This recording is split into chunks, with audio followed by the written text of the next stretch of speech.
Selamat pagi keluarga Nazaret, keluarga yang senantiasa ada di hati Tuhan Yesus. Marilah kita awali ibadah kita hari ini dengan pengakuan.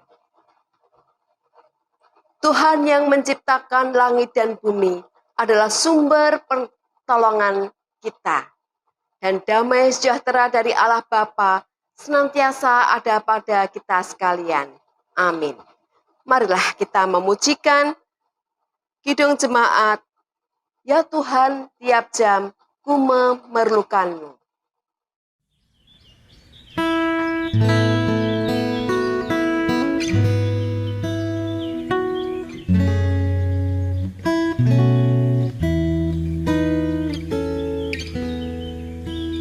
Ya Tuhan, tiap jam ku memerlukanmu.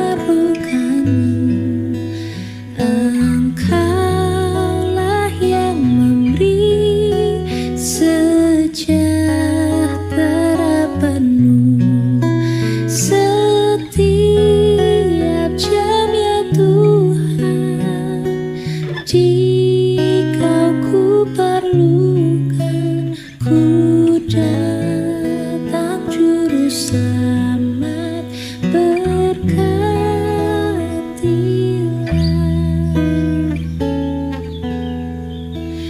Ya Tuhan, tiap jam penuhi hatiku supaya bersyukur selalu padamu.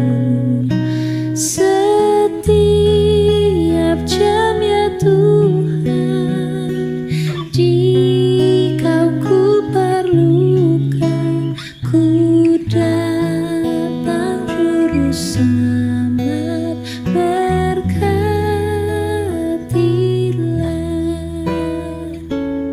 Mari kita berdoa. Segala puji dan syukur kami persembahkan dalam hadirat-Mu, ya Allah. Bapa yang bertahta di dalam kerajaan surga yang mulia, Allah yang senantiasa kami puji, kami sembah di dalam nama Tuhan kami, Yesus Kristus. Terimalah salam dan hormat kami, ya Bapa. Pagi ini kami bersiap untuk menerima berkat firman-Mu. Kiranya Bapa berkenan membuka mata, hati, dan telinga kami, berkenan untuk memberikan hikmat marifat-Mu, sehingga kami boleh mengerti setiap firman yang akan kami terima dari Engkau. Dan kiranya Bapa berkenan untuk melembutkan hati kami, sehingga hati kami siap untuk ditaburi benih firman-Mu. Sembunyikan anak-Mu yang akan Tuhan pakai untuk mewartakan kebenaran-kebenaran firman-Mu di balik salib-Mu yang kudus. Di dalam nama Tuhan kami, Yesus Kristus, kami berdoa dan mengucap syukur. Haleluya. Amin. Firman Tuhan yang akan kita dengarkan hari ini diambil dari Kitab Markus, pasal yang ke-6, ayat yang 30 sampai dengan 34, kemudian akan kita lanjut dengan ayat 52 sampai dengan 56. Demikian firman Tuhan. Kemudian rasul-rasul itu kembali berkumpul dengan Yesus dan memberitahukan kepadanya semua yang mereka kerjakan dan ajarkan. Lalu ia berkata kepada mereka, marilah ke tempat yang sunyi, supaya kita sendirian dan beristirahatlah seketika. Sebab memang begitu banyaknya orang yang datang dan yang pergi, sehingga makan pun mereka tidak sempat. Maka berangkatlah mereka untuk mengasingkan diri dengan perahu ke tempat yang sunyi. Tetapi pada waktu mereka bertolak, banyak orang melihat mereka dan mengetahui tujuan mereka. Dengan mengambil jalan darat, segeralah datang orang dari semua kota ke tempat itu sehingga mendahului mereka. Ketika Yesus mendarat, ia melihat sejumlah besar orang banyak. Maka tergeraklah hatinya oleh belas kasihan kepada mereka, karena mereka seperti domba yang tidak mempunyai gembala. Lalu mulailah ia mengajarkan banyak hal kepada mereka. Lanjut ayat yang ke-53.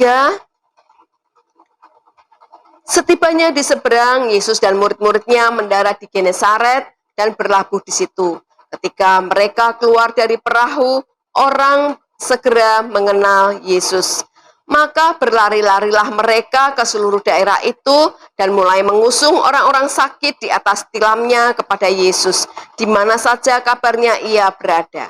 Kemanapun ia pergi, ke desa-desa, ke kota-kota, atau ke kampung-kampung, orang meletakkan orang-orang sakit di pasar dan memohon kepadanya supaya mereka diperkenankan hanya menjamah jumbai jubahnya saja.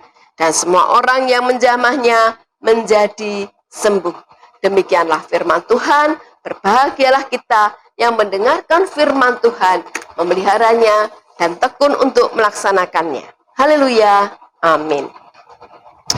Bapak, Ibu, saudara-saudara, dan anak-anakku yang dikasihi Tuhan, ada dua peristiwa yang kita dengar dari Injil Markus pasal 6 ayat 30 sampai 34, dan kita sambung dengan ayat yang ke-53 sampai dengan ayat 56. Itu adalah dua peristiwa yang berbeda tetapi saling terkait. Peristiwa yang pertama yaitu di ayat 30 sampai 34. Setelah Tuhan Yesus menerima laporan dari para murid apa yang sudah mereka kerjakan dan ajarkan, kemudian Tuhan Yesus mengajak para murid untuk mengasingkan diri ke suatu tempat yang sunyi dan beristirahat seketika.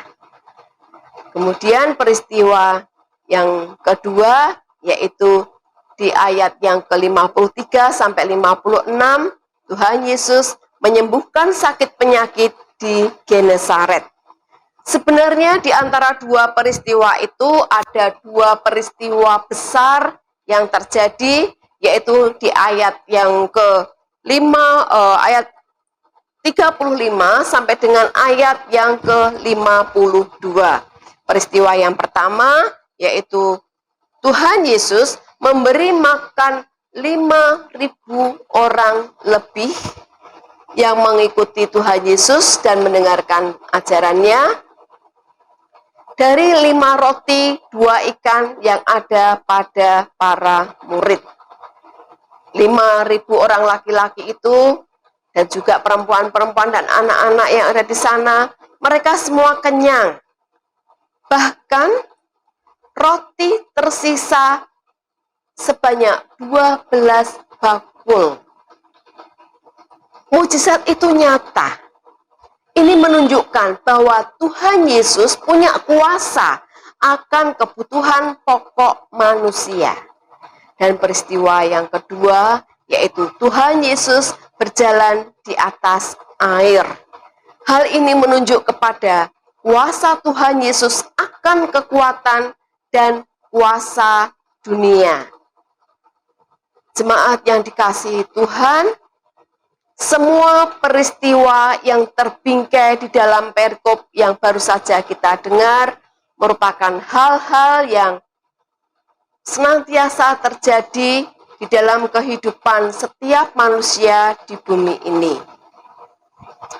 Kita sebagai pengikut Kristus yang terus sibuk dengan pekerjaan-pekerjaan kita, yang senantiasa sibuk dengan aktivitas-aktivitas dan sibuk dengan pelayanan. Kita butuh waktu untuk mengasingkan diri dan untuk beristirahat. Artinya, kita butuh waktu sendiri bersama dengan Tuhan Yesus untuk berdoa dan mendengarkan pesan yang khusus dari Tuhan dan yang menyegarkan. Di masa-masa PPKM diberlakukan, di mana kita diminta untuk tetap tinggal di rumah, bekerja dari rumah, belajar dari rumah, berkegiatan sosial dari rumah, bahkan ibadah pun di rumah. Inilah waktunya bagi kita untuk sendiri bersama dengan Tuhan Yesus, untuk merenungkan firman-firman Tuhan, untuk merenungkan apa yang menjadi kehendak Tuhan,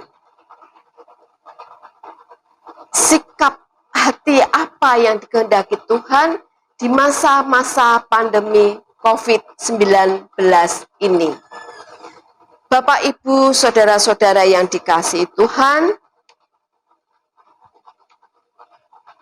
Tuhan Yesus mengatakan kepada para murid, engkau harus memberi makan semua orang yang mengikuti kita dan mendengarkan ajaran-ajaran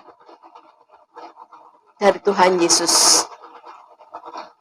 Tetapi mereka bingung, dari mana mendapatkan makanan sebanyak itu? Kemudian Tuhan Yesus bertanya, apa yang ada padamu? 5 roti dan 2 ikan burung. Kemudian Tuhan Yesus mengambil 5 roti dan 2 ikan itu. Kemudian menengadah ke atas, mengucapkan berkat, memecah-mecah 5 roti dan 2 ikan itu, dan membagikan kepada semua orang yang ada di situ, hingga mereka semua kenyang, bahkan sisa 12 bakul.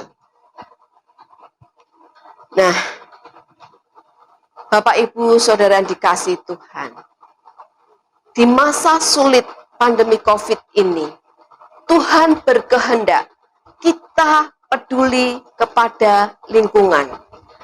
Kalau istilah Pak Ganjar, kita harus melakukan jogo tonggo. Jangan khawatir, jangan takut.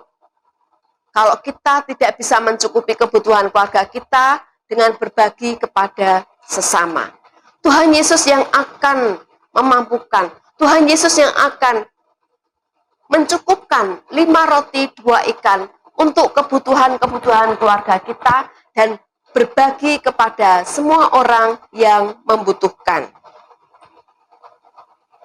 Di masa pandemi ini, hampir setiap hari kita mendengar berita kematian, entah itu saudara, entah itu teman, sahabat, tetangga, ataupun relasi kita. Janganlah hal ini membuat hati kita kecut, takut, dan khawatir. Ingatlah akan peristiwa Tuhan Yesus menyembuhkan sakit penyakit di Genesaret. Bukan berarti kemudian kita menantang bahwa anak-anak Tuhan kebal akan segala sakit penyakit, kemudian kita bersikap seenaknya. Itu namanya mencobai Tuhan. Tetapi Tuhan sudah mengirimkan pesan melalui pemerintah, yaitu untuk menerapkan program 5M, yaitu mencuci tangan pakai sabun, memakai masker, kemudian menjaga jarak, menghindari kerumunan, dan mengurangi mobilitas. Program 5M inilah yang mencegah penularan COVID-19 yang semakin meningkat hari demi hari. Bapak, Ibu, saudara yang dikasihi Tuhan, taat kepada pemerintah adalah salah satu implementasi ketaatan kita kepada Tuhan. Karena itu, marilah kita menjalankan program 5M. Dan dengan penuh ucap syukur, kita berbagi kepada sesama yang membutuhkan. Karena itulah yang dikehendaki Tuhan sebagai anak-anaknya, sebagai anak-anak tebusannya, sebagai anak-anak yang sudah diberkati. Selamat untuk mengecap kasih Kristus, Sang Sumber Damai Sejahtera. Selamat untuk berbagi kasih, karena kasih Tuhan telah melimpah di dalam setiap kehidupan kita. Dengan penuh semangat, mari kita jalani hidup untuk bisa menjadi berkat bagi sesama. Tetap sehat dan semangat, Tuhan memberkati kita. Amin. Mari kita berdoa. Terima kasih Bapa atas firman-Mu yang kami terima pagi ini. Firman-Mu itu menegur, menguatkan, dan menyegarkan jiwa kami. Bapa di surga, pada kesempatan ini kami berdoa agar saudara-saudara kami yang saat ini tengah mengalami sakit, kiranya Bapa berkenan untuk menjamah mereka, agar mereka kembali sembuh dan pulih seperti sedia kala. Kami juga mengucap syukur atas segala berkat yang telah Tuhan limpahkan di dalam setiap kehidupan kami, dan mampukan kami untuk berbagi, mampukan kami untuk menjadi saluran berkat kepada orang-orang di sekitar kami. Di dalam nama Tuhan kami Yesus Kristus kami telah berdoa dan mengucap syukur. Haleluya. Amin.